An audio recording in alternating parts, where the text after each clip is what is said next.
ದಿನೇ ದಿನೇ ರಾಜ್ಯ ಸರ್ಕಾರ ಇವರ ಆಡಳಿತ ವೈಖರಿ ಹದಗೆಟ್ಟಿರುವಂಥದ್ದು. ಬೆಂಗಳೂರಿನ ಪರಿಸ್ಥಿತಿ ಇರ್ಬೋದು, ರಾಜ್ಯದ ಪರಿಸ್ಥಿತಿ ಇರ್ಬೋದು, ಯಾವುದೇ ಒಂದು ಅಭಿವೃದ್ಧಿ ಇಲ್ಲದೇನೆ ಇವತ್ತು ಹಿಡೀ ಶಾಪವನ್ನು ಹಾಕ್ತಾ ಇದ್ದಾರೆ ಕಾಂಗ್ರೆಸ್ ಸರ್ಕಾರದ ಬಗ್ಗೆ. ಮತ್ತೊಂದು ಕಡೆ ಬೆಂಗಳೂರು ಮಹಾನಗರದ ಅವ್ಯವಸ್ಥೆಗಳನ್ನು ತಾವೇ ನೋಡ್ತಾ ಇದ್ದೀರಿ. ಎಷ್ಟು ಅಹಂಕಾರದಿಂದ ಈ ರಾಜ್ಯ ಸರ್ಕಾರ ಸಚಿವರುಗಳು ಮೆರೀತಾ ಇದ್ದಾರೆ ಅಂತ ಹೇಳಿದ್ರೆ, ಮೋಹನ್ ದಾಸ್ ಪೈ ಅಂತ ಹಿರಿಯರು, ಕಿರಣ್ ಮುಜುಮ್ದಾರ್ ಶಾ ಅಂತ ಹಿರಿಯರು ಕೂಡ ಬೆಂಗಳೂರಿನ ಬಗ್ಗೆ ಇಲ್ಲ ರಸ್ತೆಗಳ ಬಗ್ಗೆ ಒಂದು ಸಲಹೆಗಳನ್ನು ನೀಡಿದ್ರೆ ಆ ಸಲಹೆಗಳನ್ನು ಕೂಡ ಕಿವಿಗೆ ಹಾಕಿಕೊಳ್ಳದೇನೆ ಅಂತ ಹಿರಿಯರನ್ನು ನಿಂದನೆ ಮಾಡುವಂಥ ಕೆಲಸ ಸ್ವತಃ ಸಚಿವರೇ ಮಾಡ್ತಾ ಇರುವಂಥದ್ದು.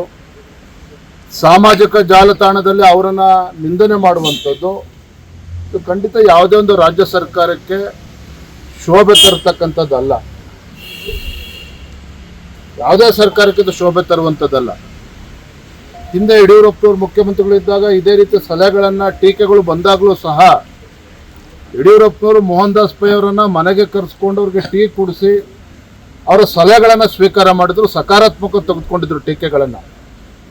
ಆದರೆ ಡಿ ಕೆ ಶಿವಕುಮಾರ್ ಅವರ ಹೇಳಿಕೆ, ಅವರ ಸಚಿವರುಗಳ ಹೇಳಿಕೆಯನ್ನು ನೀವು ಗಮನಿಸ್ತಾ ಇದ್ದರೆ ಇವತ್ತು ನಮ್ಮ ರಾಜ್ಯದಲ್ಲಿ ಒಂದು ಚುನಾಯಿತ ಸರ್ಕಾರ ಇದೆಯೋ ಅಥವಾ ತುಗ್ಲಕ್ ದರ್ಬಾರ್ ನಡೀತಾ ಇದೆಯೋ ಇದು ನಾನು ಹೇಳ್ತಾ ಇಲ್ಲ, ಜನಸಾಮಾನ್ಯರು ಕೇಳ್ತಾ ಇದ್ದಾರೆ. ಭ್ರಷ್ಟಾಚಾರದ ಬಗ್ಗೆ